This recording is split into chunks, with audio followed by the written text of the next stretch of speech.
Olá, tá me ouvindo? Ô, Sam, tô te vendo.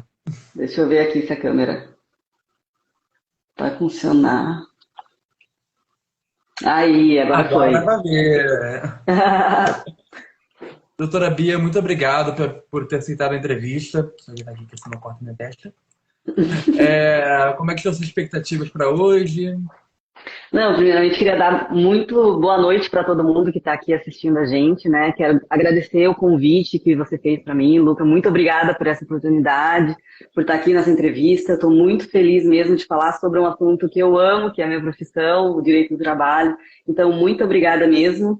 E eu estou super feliz. Vamos começar. Vamos nessa. Bom, doutora, antes mesmo de entrarmos nos temas que a gente trouxe hoje, né? Eu gostaria de te Uhum. perguntar a respeito do início da sua carreira. Você é empresária, né, dono do seu próprio escritório. Só quero no judiciário. O que te atraiu para o direito e como aconteceu essa especialização no direito trabalhista? Então, eu, quando me formei no ensino médio, eu decidi fazer a faculdade de administração de empresas. Essa foi a minha primeira faculdade, minha primeira graduação. E eu já tinha o objetivo de fazer concurso público. Eu sempre quis ser funcionária pública. Mas aí, no meio da faculdade de administração de empresas, eu fui dando uma pesquisada sobre os concursos públicos e eu comecei a me interessar mais para os concursos públicos voltados para a área do direito. E são somente dessa área. Então, eu me questionei, já que eu estou me identificando mais com esses concursos da área do direito, eu preciso fazer a faculdade de direito. Então, concomitantemente, eu me matriculei na faculdade de direito, fiz as duas ao mesmo tempo, e durante a faculdade, no primeiro semestre, já me apaixonei pelo direito. Eu já sabia que eu ia advogar ou que eu ia ser funcionária pública. Eu cheguei a advogar em escritórios de Brasília, de São Paulo. Eu sou de São Paulo, mas morei em Brasília também, advoguei em escritórios lá. E aí eu também entrei como advogada voluntária na Defensoria Pública. Quando eu entrei como advogada voluntária lá, eu conheci o meu sócio, que é o Dr. Jackson Fonseca, que está até aqui na live. Acabou de mandar aqui um comentário. Então, ele sempre teve o sonho de abrir um escritório dele, só que ele precisava encontrar uma sócia, ou né, um sócio, para poder realizar o sonho dele. E a gente se conheceu, e como eu precisava de atividade jurídica para prestar os meus concursos públicos, eu falei, tudo bem, vamos abrir um escritório de advocacia, vamos advogar juntos, mas no princípio, assim, o meu objetivo era o concurso público. Durante o meu trabalho, eu fui me apaixonando por advogar, fui vendo o quanto eu amava isso. Enquanto eu estudava para a OAB, eu já me apaixonei em fazer petições, em mexer com processo. E aí ele acabou me convencendo e eu desisti totalmente de estudar para concurso público. Amei ter o escritório, advogar. E a especialização do direito do trabalho veio porque, na época, o meu sócio ele já era especialista em processo civil. Então, a área do escritório de civil já estava mais para ele que é o responsável dessa área. Acabou que a gente foi para direito de família, empresarial, enfim. E a gente tinha muita demanda no direito do trabalho. E aí eu me coloquei à disposição para ficar responsável por essa área. Acabei me especializando, fazendo cursos e me apaixonei também pelo direito do trabalho. Foi amor assim à primeira vista. Na faculdade não era a minha matéria preferida, eu gostava de direito constitucional, no direito penal, fiz pós-graduação em direito penal, porque era isso que na época da faculdade eu gostava. Mas durante a minha carreira, eu fui indo, me encaminhando para o direito do trabalho, me encontrei, hoje eu amo o que eu faço, e aqui é o meu lugar. Em relação ao mercado, é uma área difícil de se atuar, direito trabalhista? Olha, eu particularmente não acho difícil, né? Acho que são coisas que do dia a dia, né? A maioria das pessoas ela tem emprego. Todo mundo tem um emprego para subsistência, própria subsistência, né? Então, assim, a maioria das pessoas tem no mínimo um emprego. Tem pessoas que têm dois, três vínculos empregatícios ao mesmo tempo e é possível essa possibilidade se nenhum emprego atrapalhar o outro emprego, né? Então, o direito do trabalho ele tem essa função social de preservar a dignidade da pessoa humana, né? Então, o direito do trabalho, ele garante esse equilíbrio jurídico e social em relação ao empregador e o empregado, estabelecendo direitos e obrigações de ambas as partes, e por isso que eu acho muito importante manter todos esses direitos de ambos os lados, né? Para a empresa, por exemplo, a gente trabalha bastante auxiliando na manutenção da relação dos empregos com os colaboradores, evita multas, evita processos trabalhistas, diminui o passivo das empresas. Na relação dos trabalhadores, a gente foca bastante na proteção dos direitos, dando esse amparo para diversas circunstâncias, protegendo salário, integridade, a própria segurança física do trabalhador.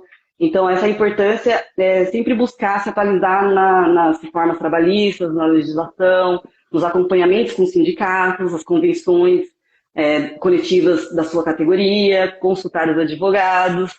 Eu vejo assim, muito no meu dia a dia que não precisa o trabalhador nem a empresa estar vivendo um problema trabalhista na realidade para procurar um advogado, né? A gente faz bastante consultoria aqui de prevenção para as empresas, para evitar os danos futuros, e também eu faço bastante atendimento para tirar dúvidas, ou até para instruir o empregado a como se defender dos abusos que ele sofre no trabalho, no dia a dia, ou até para instruir para uma futura ação trabalhista. Sim, perfeito. Agora a gente vai entrar nos nossos tópicos que te preparou. Bom, a respeito do direito trabalhista, apesar dele ser algo bastante importante na vida de todos nós, como você bem falou, muitos ainda não sabem como exercê-lo, né? Nem como se defender de abusos ou acontecimentos que venham a ocorrer durante o exercício de suas funções. Quais são as orientações para a importância de todos nós estarmos cientes dos nossos direitos, né? E em quais situações a gente deve estar recorrendo aos advogados? Assim, a maioria dos trabalhadores, eles têm essa consciência quando tem algo errado na empresa acontecendo, né? Ou atraso de salário, ou não estão depositando o FGTS, ou contribuindo para a previdência privada deles. Eles têm essa consciência. Então, neste momento, é o momento de você ter uma consultoria jurídica boa para te instruir, para você não ser lesado futuramente. As empresas também, às vezes as empresas elas abrem e não investem, né, fortemente no jurídico, porque acham que isso não é tão necessário ou prioridade. E nesses momentos, antes, durante algum processo trabalhista e no pós, é importante esse auxílio jurídico, tanto para as empresas quanto para os empregados. Então, acho que o momento de sempre ter um jurídico, uma consultoria jurídica do lado, é sempre, né? Não precisa ter o processo trabalhista para você ter essa busca pelo advogado. Acaba sendo um coração de uma empresa, né? Exatamente. Da mesma forma, o jurídico, a empresa é uma máquina, né? A gente precisa de várias áreas para ela estar funcionando. Financeiro, RH, a gestão, o jurídico, e né, ele faz parte também para essa máquina fluir da melhor forma possível. Bom, nas empresas onde trabalham, os funcionários são acostumados a estarem submissos, né, aos seus patrões, né, em uma ordem hierárquica, claro. Porém, obviamente, isso não os isenta de terem seus direitos garantidos. Em alguns casos, a gente acaba entrando na rescisão direta, né, que é onde o empregador pode cometer algo grave e a rescisão permite que ele se demita sem ser através de um pedido. Como ela funciona em prática? E quais são Desculpa, perdi totalmente. Como essa rescisão funciona em prática e em quais casos a gente pode aplicar? Tá. Esse assunto eu acho assim, excelente a gente falar sobre rescisão direta. Por quê? Muitas pessoas não conhecem essa modalidade de sair do emprego, né, através da rescisão direta. As pessoas normalmente conhecem a demissão sem justa causa, por justa causa, o pedido de demissão, e não têm conhecimento sobre a rescisão indireta. Então, o trabalhador, ele realmente é o lado suficiente da relação de emprego. E às vezes, ele tem esse medo de ser demitido. Então, quando ele vai assinar o contrato de trabalho dele, ele está precisando do emprego. Então, ele não vai questionar a empresa se alguma cláusula do contrato de trabalho dele está ruim ou não, ou se ele concorda ou não. Ele simplesmente vai assinar. Só que o contrato de trabalho nada mais é do que estar ali expostos em todas as cláusulas as obrigações e os deveres da empresa e do empregado. Então, quando a empresa não está cumprindo com as obrigações dela, com os deveres dela perante o funcionário, o empregado ele tem essa possibilidade de pedir a rescisão do contrato de trabalho dele sem pedir demissão. Porque quando você pede demissão, você abre mão de vários direitos trabalhistas, né, nas verbas rescisórias. Você não tem o acesso ao seu FGTS integral, você não tem a multa de 40% do FGTS, você não tem o seguro-desemprego, o aviso prévio ou é trabalhado, né, mas você tem que pagar se você pedir demissão. Então, Quando você está insatisfeito ou a empresa está cometendo uma falta grave, vou dar exemplos de faltas graves, pagar o adicional de insalubridade, periculosidade em graus errados ou até mesmo não pagar. Quando a empresa não está recolhendo seu FGTS, está atrasando seu salário, não está te dando férias. São várias faltas, exemplos de faltas graves que a empresa pode cometer com você e ela espera você pedir a demissão para ela se isentar de todo esse valor financeiro que ela está deixando de gastar com você. Então, o funcionário, quando muitos dos meus clientes chegam aqui e falam, eu estou querendo sair do meu emprego, mas eu não quero pedir demissão porque eu vou abrir mão dos meus direitos. Então, essa é a possibilidade, a gente encontrar uma falta grave que a empresa comete com o trabalhador e entrar com o pedido da rescisão indireta. O pedido da rescisão indireta é através de um processo trabalhista, não tem como o funcionário chegar na empresa e falar, eu quero a rescisão indireta. Não. Então, é preciso de o auxílio de um advogado para entrar com o processo trabalhista. E, claro, nesse processo trabalhista a gente tem que juntar as provas, comprovar a falta grave com testemunhas, enfim. E tendo a anuência do juiz, você consegue sair do seu trabalho e receber todas as suas verbas rescisórias. Só fazer um parênteses que tem a possibilidade de fazer o acordo trabalhista depois da reforma de 2017, né? Onde o empregado que está insatisfeito com o trabalho, ele pode chegar para o seu patrão e falar, vamos fazer um acordo para você me demitir? E que também é uma possibilidade. Mas também no acordo para demissão, esse acordo extrajudicial que a gente chama, o funcionário ele também sai prejudicado, porque ele tem acesso a só 80% do FGTS, 50% do aviso prévio, 20% da multa, ele não recebe o seguro-desemprego, então também não é vantajoso para o empregador. Então, o meu objetivo é divulgar o máximo possível sobre a rescisão indireta, que é muito importante para que os trabalhadores tenham essa consciência que eles não precisam ficar sempre submissos às empresas. Que se a empresa cometer alguma falta com eles, eles podem pedir a demissão e receber todas as verbas rescisórias e direitos trabalhistas. São muitos os casos que as pessoas ficam surpresas ao saberem desse recurso? Ficam, não, aqui toda vez que eu estou atendendo alguém e eu explico essa situação, porque normalmente os trabalhadores, quando eles chegam aqui, falam, eu quero sair do meu trabalho, eu não estou aguentando mais, eu estou doente, ou eu não aguento meu chefe, ou eu sofro assédio moral todos os dias. Quando eles chegam aqui querendo essa possibilidade, eles acham que só tem a possibilidade de pedir demissão ou fazer o acordo. E, na verdade, não, né? Então, eles se surpreendem, não é muito divulgado sobre essa questão, essa modalidade de rescisão de contrato de trabalho, mas eu me sinto feliz de saber que eu posso contribuir com essa nova modalidade e auxiliar os trabalhadores. Bom, falando sobre os tipos de chefe, vamos para a próxima pergunta. Tá. Infelizmente, casos por falha de pagamento de salários, constrangimento, assédio moral, recolhimento irregular do FGTS, entre outras questões, vem acontecendo diariamente, né? Sempre vê notícia na mídia, inclusive, né? Muitos ficando famosos. Em relação aos empregadores, como a gente pode analisar, como você analisa o motivo dessa grande recorrência desses casos? E nessa questão, estariam ligados mais à negligência ou na inexperiência da gestão dos negócios? Tá. Assim, infelizmente, a realidade é que muitas empresas elas não cumprem 100% com os deveres trabalhistas, né? Como eu te falei aqui, eu vejo direto no escritório os empregados dessa situação que você mencionou. Eu acredito que as empresas, principalmente as menores, as mais novas, elas não colocam como prioridade o investimento no jurídico forte e uma consultoria diária, né? Onde o jurídico ele pode trabalhar para prevenção de ações trabalhistas e auxiliar para que as empresas não deixem de cumprir com seus deveres corretamente perante os seus colaboradores. Mas também tem aquelas empresas que sabem que estão erradas e sabem que de 10 funcionários, um vai entrar com processo trabalhista. E aí eles assumem esse risco e eles continuam ficando numa posição vantajosa para não cumprir com todas as suas obrigações, né? Então, por isso que é a importância de todos os trabalhadores sempre lutarem por seus direitos, não terem medo de empresa. Normalmente as pessoas têm medo quando é uma empresa muito grande, né? Ou quando acham que o jurídico é muito conhecido, que vai ter juízes imparciais na hora da sentença, mas não é isso que acontece na realidade. O judiciário está aí para ser imparcial, né? Para entender o caso, ouvir ambas as partes e fazer seu julgamento da melhor forma possível. Enfim, assim, respondendo a sua pergunta, né? Não dá para generalizar. Às vezes eu acho que é negligência, Às vezes é inexperiência, às vezes é uma má gestão, um jurídico que é inadequado, um receio dos empregadores, e assim acaba aumentando realmente esses índices de faltas trabalhistas cometidas pelas empresas. Bom, em muitas empresas e modelos de negócios, é bastante comum a gente encontrar situações onde os funcionários são explorados, né, com grandes jornadas de trabalho exaustivas, muitos inclusive Uhum. sem horários de trabalho definidos, né?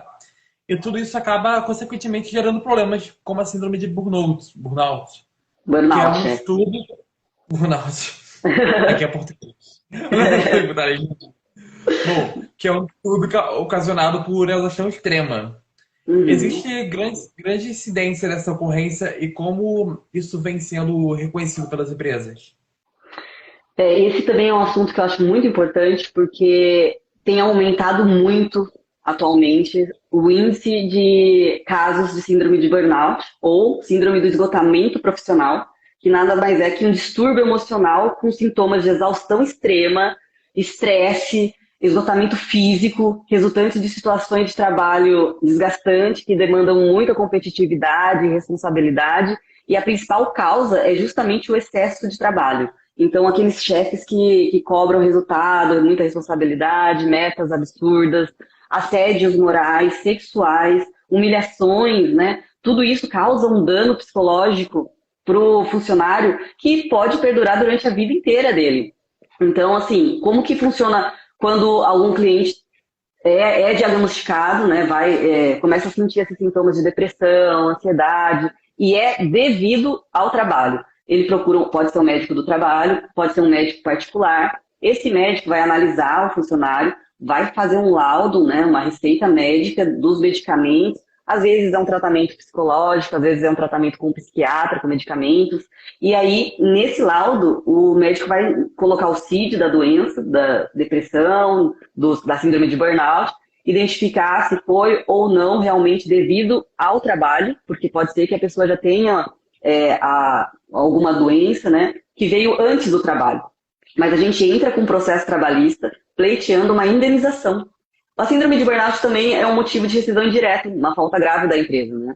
Então, normalmente, quando a gente entra com esse pedido de reconhecimento da síndrome de burnout, a gente pede uma indenização, porque o funcionário ele vai seguir, independente dele sair da empresa ou não, ele vai continuar com os danos psicológicos para o resto da vida dele. Então, a gente entra com esse pedido de indenização, o juiz nomeia um perito médico de confiança dele para analisar o funcionário e constatar se realmente essa doença ocupacional se desenvolveu por causa do trabalho, e se for configurado, a gente tem êxito na ação, consegue fazer o desligamento do funcionário da empresa, recebendo todas as verbas dele, trabalhistas, no termo de rescisão, consegue pleitear essa indenização e cessar todo esse vínculo com a empresa. É importante também frisar que tem casos que a síndrome de burnout está relacionada a uma pessoa. Por exemplo, é o seu chefe que faz humilhações com você, é o seu chefe que tem algum problema pessoal com um funcionário, ou um gerente, ou um colega de trabalho, e às vezes não precisa necessariamente acabar com o vínculo de trabalho, né? É possível fazer com que esse funcionário apenas se desloque, vá para outro setor da empresa, trabalhe num setor administrativo ou de outro lugar, e aí consiga acessar também, tá? Mas é importante sempre ter esse acompanhamento das empresas também, como obrigação, de estarem em cima dos empregados e manter sempre uma saúde mental em dia dentro da empresa, né? Para ter um ambiente saudável para se trabalhar. Então, nesse caso de afastamento, é possível ter uma negociação, né, com a própria empresa É, para conseguir alocar o funcionário. que assim, quando o funcionário ele tá com essa síndrome de burnout e ele já foi no médico, normalmente o médico ele dá um atestado. E se o atestado for acima de 15 dias, eles são afastados, os funcionários são afastados pelo INSS. Então, tudo bem, não fica trabalhando. Agora, se o atestado for sempre atestados de 5 dias, 2 dias, um dia, e não o suficiente para ser afastado do trabalho, é possível sim que o funcionário entre em contato com um superior e fale, olha, meu problema está me causando angústia, eu estou mal, eu estou ansiosa, eu estou com depressão, está aqui os meus laudos, e é por causa da minha convivência com tal pessoa, né, com este colega de trabalho.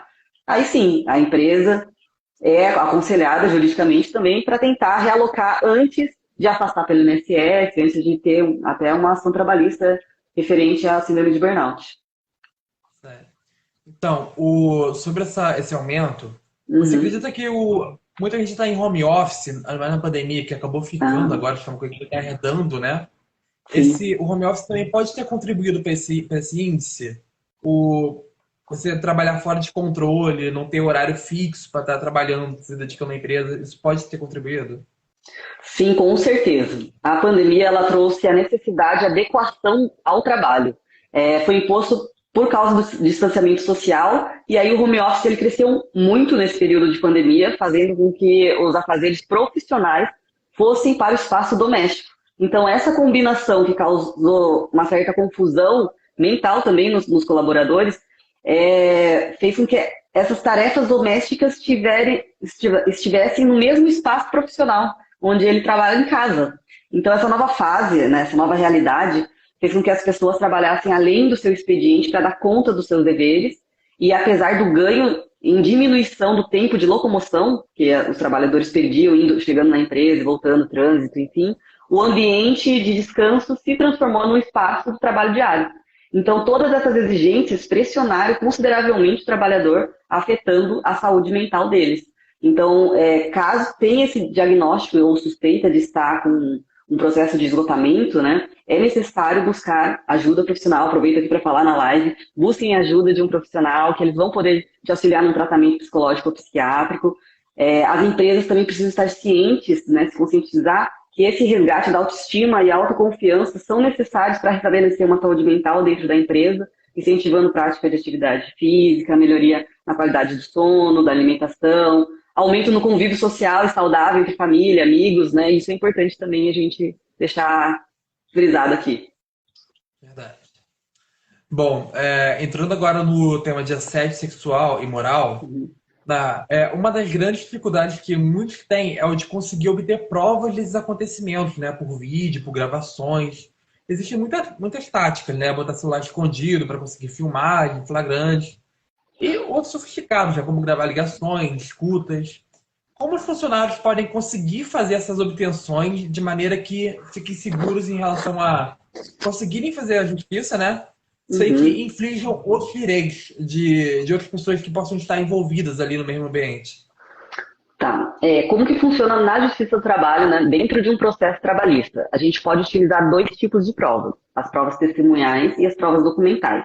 As provas documentais, elas não são só os documentos no contrato de trabalho, os contra-cheques, a carteira de trabalho. Então, vídeos, gravações de voz, fotos, mensagens de textos através de aplicativos, né? Tudo isso não viola o direito da privacidade segundo a Justiça do Trabalho e, portanto, não precisa de uma autorização.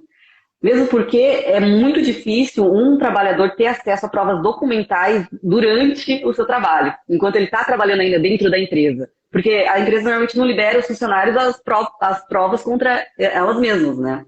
Então, vou dar um exemplo. Por exemplo, como que você vai comprovar horas extras? Você entra, vai começar a trabalhar num emprego novo, o seu chefe te aconselha a escrever à mão o seu ponto do horário que você chega e sai, e por mais que você chegue antes ou chegue depois, você tem que colocar ali o horário que ele estipulou que está dentro do seu contrato de trabalho. Mas você sabe que você chega antes ou que você sai mais tarde. Então, como que a gente comprova isso num processo trabalhista, né, na Justiça do Trabalho? Esse documento do ponto dos horários, das horas que você entra e sai, ele é inválido, porque não condiz com a realidade.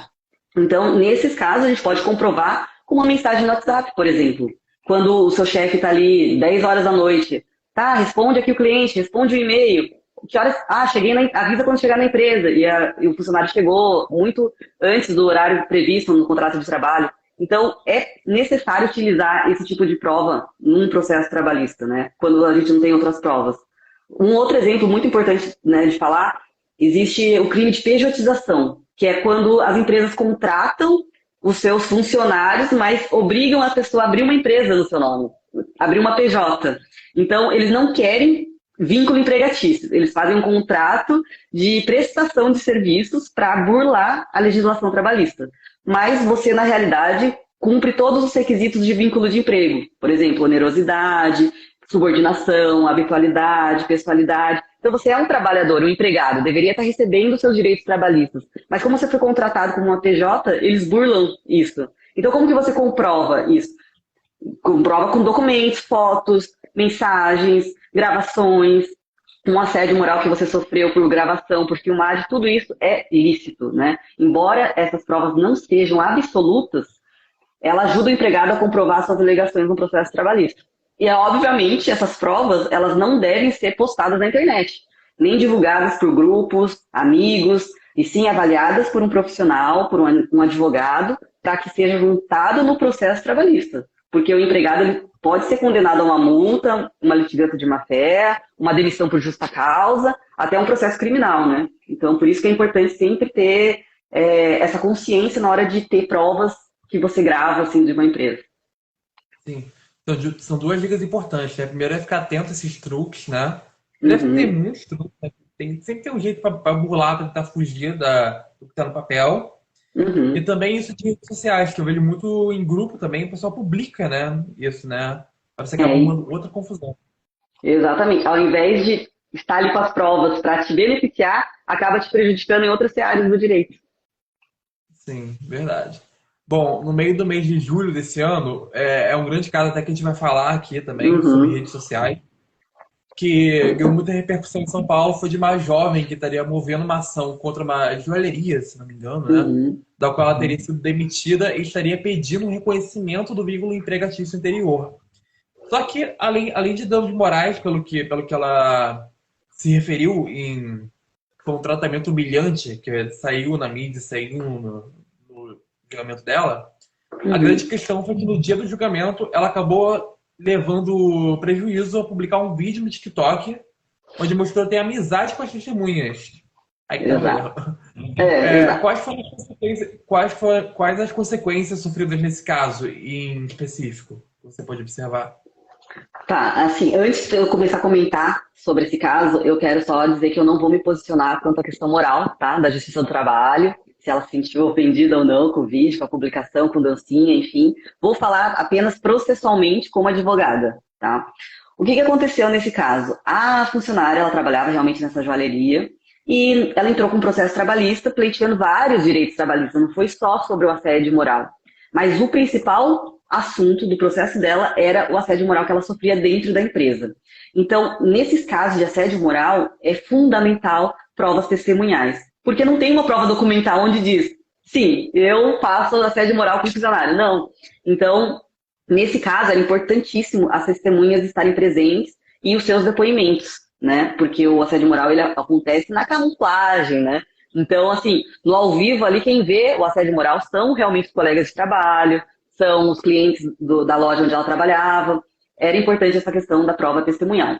Agora, o que aconteceu que entrou nessa mídia, né? No dia da audiência de instrução, as testemunhas elas foram ouvidas pelo juiz, normal, não foram. é, é, Ninguém falou sobre amizade íntima ou não ali, o advogado da empresa não falou nada, foram ouvidas tranquilamente. Só que na hora que elas estavam saindo do fórum, elas gravaram na entrada, na saidinha ali do fórum, que o fórum trabalhista atrás, uma dancinha do TikTok. E realmente aquilo ali, na hora que ela colocou na legenda do vídeo, né? Eu e minhas amigas indo processar a empresa tóxica. Essa era a legenda do vídeo. Então, na hora, o advogado da empresa viu essa publicação e juntou no processo, porque no processo trabalhista, até a sentença, você pode juntar todas as provas que acontecerem, né? Um fato novo, enfim.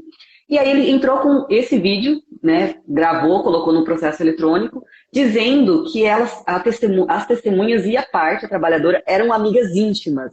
E por que a testemunha não pode ser amiga íntima da parte? Porque elas têm a intenção de que a parte vença, né? Então, esse vínculo de amizade íntima, ela é bem complexa. Por quê? A CLT, que é a Consolidação das Leis de Trabalho, subsidiariamente com o CPC, que é o Código de Processo Civil, não existe taxativamente o que configura a amizade íntima. Então, a gente tem essa lacuna na nossa lei, na nossa legislação, e quando acontece isso, nós, advogados e os juristas, né, os magistrados, a gente utiliza a doutrina. O que seria a doutrina? Nada mais é do que um conjunto de princípios, ideias, ensinamentos dos autores e juristas que, no caso, servem de base para o direito.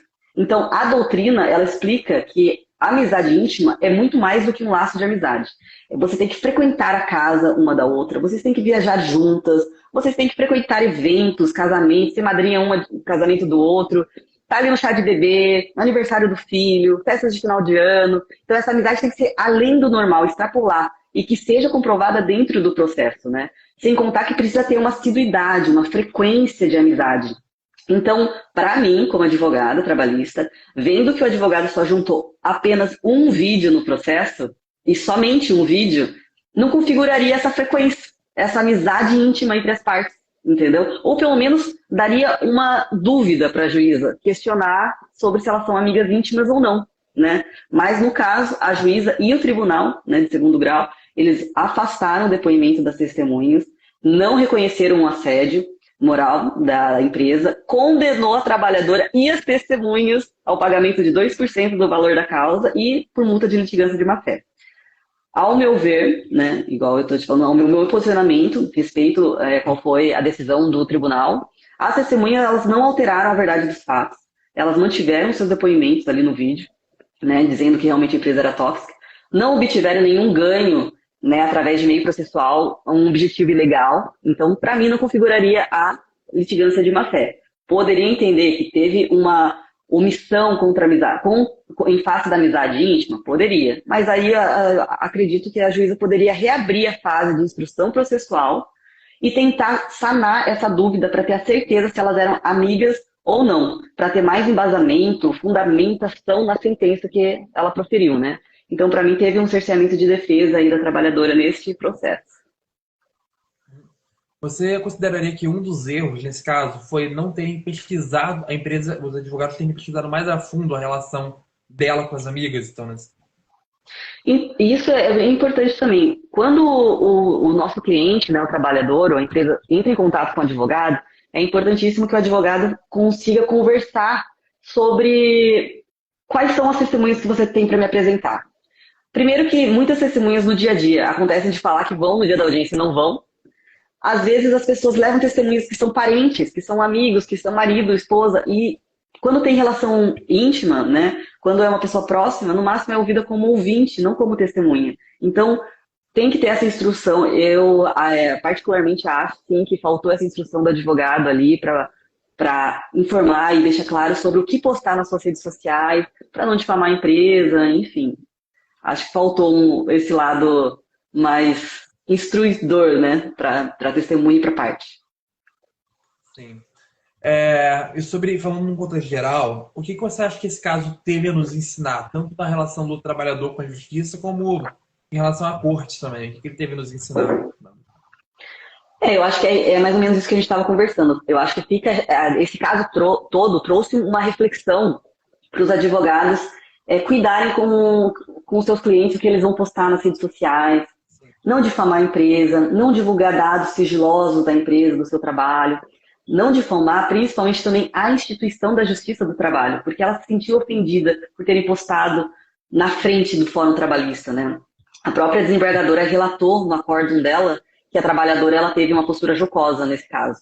Então, é importante, eu acho que fica o ensinamento dessa reflexão, de que a Justiça do Trabalho ela não é uma brincadeira, né? Você não entra com um processo trabalhista achando que você está fazendo um investimento, que eu posso entrar com vários processos que eu quero, a hora que eu quero, posso brincar e dar risada com tudo isso. Não, todo mundo está lá, né?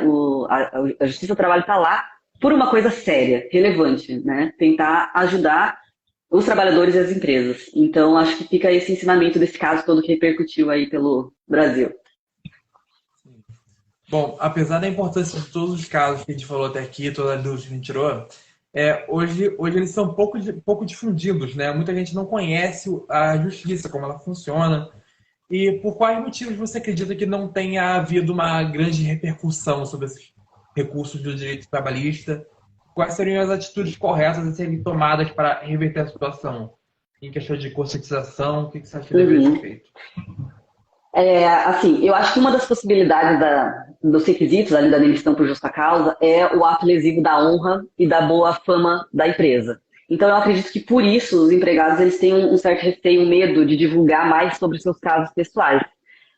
Mas eles poderiam divulgar sem mencionar o nome da empresa, por exemplo, sem dividir os seus casos, né, em concreto em rede social, mas entre as pessoas, entre a família, entre os colegas de trabalho, dividir os problemas, as soluções, as prevenções, Porque às vezes até na mesma empresa eu vejo que tem funcionários que sofrem as mesmas faltas, mas eles não divulgam entre eles. E aí quando um descobre que o outro sofre a mesma falta que ele, eles se acolhem, eles dividem a dor, eles aprendem e ou, aprendem também com pessoas que já passaram por esse tipo, pela mesma situação. Enfim, eu acho que muitos dos mitos trabalhistas também atrapalham essa falta de divulgação do direito trabalhista. Então, tem um mito muito famoso que todo mundo me pergunta se quando você entra com um processo trabalhista, o seu nome fica sujo. Se ninguém mais vai te contratar, as empresas vão ficar com medo. Ah, porque na minha categoria, se eu processar uma empresa, todo mundo está sabendo, ninguém, não vou arranjar mais trabalho. Esse é um mito que é um crime, não pode acontecer de alguém deixar de te contratar porque você entrou com um processo trabalhista. É um direito seu pleitear os seus direitos trabalhistas. Todo mundo tem acesso à justiça. É um direito fundamental, está na nossa Constituição. Então, se você souber que você não foi contratado numa empresa, porque viram que no seu histórico você já processou alguma empresa, você pode entrar com uma ação pedindo uma indenização por causa disso, né? Um outro mito que falam muito é que se você entra com um processo trabalhista depois da reforma e você perde, você tem que pagar o judiciário, as custas processuais, pagar os honorários para o advogado da empresa, também pagar para a empresa, mas essa não é a regra. Se a gente pedir, por exemplo, um pedido de justiça gratuita e você for concedido, você fica isento, você fica dispensado de pagar essas custas. Então, esses mitos, assim, eles acabam, acho que, travando o empregado de divulgar mais sobre isso, entendeu? Faz com que acaba que as empresas acabam lucrando com isso, né? Porque eles acabam sonegando vários direitos dos trabalhadores. Para reverter essa situação, eu acho que a gente deveria falar mais sobre os nossos direitos trabalhistas, ir à luta, não ficar calado com medo das empresas, dos advogados, incentivar o conhecimento da CLT, né, a Consolidação das Leis do Trabalho, também facilitar o acesso dos trabalhadores com os advogados trabalhistas, porque eu vejo que muitas pessoas têm vergonha de vir tirar uma dúvida e acham que só pode entrar em contato com um advogado quando já existe um problema que ele tem certeza que vai dar um processo. Mas não, o advogado ele tem que estar aberto para tirar dúvidas, para conversar, para prevenir, para instruir. O advogado bom, eu costumo falar que é aquele que você confia, né? Que você pode falar de tudo, tirar dúvidas e ser acessível, falar numa linguagem onde todos entendam. Falando nisso, sobre tudo que a gente falou nessa pergunta, vamos para mais uma que tem super a ver com isso, tirar dúvidas. A advogada que a gente confia, que está aqui na nossa frente. Bom, comentando um pouco mais sobre suas redes sociais, um dos grandes conteúdos que faz muito sucesso são as dicas que você dá, né? Tanto sobre o que a gente falou aqui, sobre vários assuntos. Quando foi que você viu que tinha necessidade de começar a comentar com isso na internet? E como tem sido o feedback do seu público sobre isso? Suas dicas. É exatamente o que a gente estava comentando agora na outra pergunta, tem tudo a ver realmente. Mas assim, eu percebi o quanto nos meus atendimentos as pessoas elas têm essa dificuldade de tirar dúvidas. Então, como advogada trabalhista, eu acredito que o meu papel social seja instruir o máximo de pessoas possíveis, ajudar no que eu puder e mudar a vida delas. Então, eu fico muito honrada que a minha profissão ela é um meio de trazer uma vida digna e mais justa ao trabalhador e às empresas também, né? Não são só apenas os trabalhadores que sentem essa falta de saber mais sobre as leis trabalhistas, né? Então, divulgar conteúdo jurídico, técnico, é importante e, particularmente, ver a vida dessas pessoas mudarem é o que me motiva a continuar com esses meus conteúdos, né? Eu recebo muitos directs, feedbacks, contatos através das minhas redes sociais. Às vezes são dúvidas, às vezes são casos muito graves e que nem as pessoas elas têm a dimensão e o conhecimento disso, né? Então, eu senti essa necessidade e a vontade de colocar tudo que eu aprendi junto com a minha prática do dia a dia, nas minhas postagens, nas minhas divulgações jurídicas. É isso que me motiva e eu adoro quando as pessoas interagem, comentam, vêm me perguntar. Você vê que foi por isso que eu te achei também, né? A gente se conheceu pelas redes sociais, tá aí. Exatamente. E eu não sou de negar convite, você tá vendo, né? Foi aí. Bom, apesar de todos os direitos e recursos que a justiça fornece pra gente, você acredita que a gente ainda possa ter muito a evoluir no Brasil? E qual é o nosso posicionamento em relação à justiça de outros países que você tem conhecimento? Como está a nossa evolução? Não, com certeza. O direito, ele não é exato, né? Cada dia surgem novos casos. A pandemia é um grande exemplo disso. Teve um aumento de ações trabalhistas em massa, porque muitas pessoas foram demitidas em massa, né? Então, a pandemia é uma coisa que ninguém estava esperando, né? Um acontecido, infelizmente, trágico, mas que, né, revolucionou a legislação trabalhista. A gente tem que se adaptar a essa realidade que o mundo todo estava vivendo, né? O home office também, esse trabalho remoto. Então, essas mudanças na legislação, ela é constante e necessária. Então, nós, advogados, a gente tem a obrigação de estar sempre em dia com essas atualizações do legislativo, né? É por isso da importância das reformas trabalhistas para o cotidiano que sempre está em movimento. A evolução das leis, ela precisa acompanhar a evolução do trabalho, dos salários, que o salário mínimo sempre aumenta ou não, direitos e obrigações do povo e dos empreendedores. Então, em relação à legislação de outros países, a gente utiliza bastante também o direito comparado aqui no Brasil, que é a ciência jurídica que estuda a diferença e as semelhanças dos diversos ordenamentos jurídicos do mundo. E também serve como uma ferramenta para auxiliar o operador de direito nacional, né? Então, quando há essa lacuna na lei, na doutrina, quando não há possibilidade de utilizar analogias na nossa legislação, ou quando a gente vê que está funcionando muito bem uma legislação no outro país, e a gente pode utilizar essa nova legislação numa reforma nas nossas próprias leis aqui do Brasil, né? Vou dar alguns exemplos. A igualdade de gênero dentro do ambiente de trabalho, terceirização dos serviços bancários, as principais mudanças na lei dos empregados domésticos, todas essas questões foram utilizadas por direito comparado, porque a gente viu que em outros países estavam sendo bem vistos, estavam sendo bem utilizadas, e aí a gente acabou trazendo para o nosso ordenamento jurídico também, né? O direito comparado ele tem um papel assim, de grande importância para dirimir questões, já que não há uma legislação universal assim, que rege todos os contratos de trabalho de uma forma única, né, em todos os países. Eu acho legal a gente mencionar, assim, por exemplo, uma empresa que é brasileira, que resolve abrir uma filial em outro país, e aí quer expandir os seus negócios, né, empreender, e fica com medo, acaba levando os seus funcionários do Brasil para trabalhar em outro país, só que a nossa CLT, a nossa legislação, diz que a lei que vai ser regida vai ser naquele território onde você estiver prestando o seu serviço. E aí, nesse caso, qual lei que rege? Vai reger a lei do país onde a sua filial está instalada? Vai reger a CLT, porque você levou o seu trabalhador daqui do Brasil para lá? Então, assim, sem o termo dessa expatriação definido com as cláusulas expressas sobre atividade, remuneração, jornada, entre outros, vai ser regulamentado pela CLT, né? Porque o vínculo trabalhista regido pela CLT, ele é uma regra, não a modalidade de contratação de outros países é uma exceção. Então, por isso que eu volto a frisar que a consultoria trabalhista, o estudo da legislação estrangeira, bem como o acompanhamento das transições das leis de outros países, devem ser sempre atualizadas, né? Sempre para melhoria de uma legislação trabalhista mais eficiente, com mais segurança jurídica e social. Por isso que temos coisas para evoluir sempre, né? Estamos em constante evolução. Sim. E isso também aconteceu o inverso. Lá fora, muitas legislações nossas foram adotadas lá fora também. Sabe? Com menos frequência, mas sim, já aconteceu também. Já fiquei sabendo de casos realmente que outros países, né, menos desenvolvidos utilizaram como base a nossa CLT, sim. É um orgulho, então. É. Bom, foi isso, pessoal. Muito obrigado pela entrevista mais uma vez, doutora Bia. Muito obrigado pela entrevista. E abrindo espaço para você, o pessoal que te conheceu agora, onde é que pode conhecer seu trabalho, trabalho de escritório? Como é que a gente pode chegar até você? Novamente, muito obrigada pelo convite. Eu estou super honrada de estar aqui, né, hoje, nessa entrevista.